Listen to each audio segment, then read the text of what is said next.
Hey YouTubers, this is Reed. I'm doing a quick review of the 128GB SD card by Amplim. I just got it in the mail today. I'm going to test to see if it works on my GH5.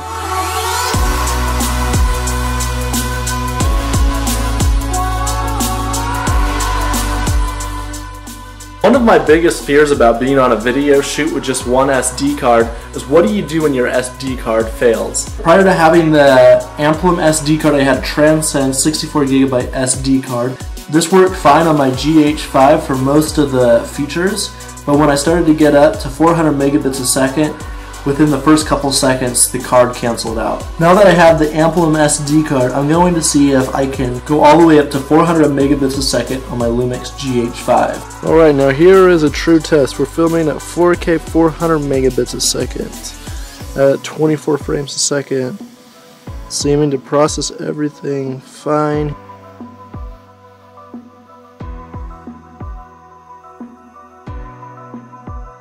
At one of us GH5 users' favorite features, 4K at 60 frames a second, 150 megabits a second.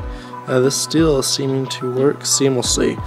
Sometimes this worked on my Transcend card, sometimes it didn't. One of my fears is that I would be at a wedding or filming an event and it would be an important moment and the SD card would fail on me.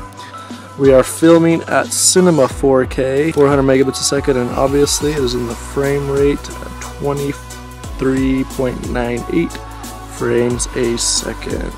We're at another test.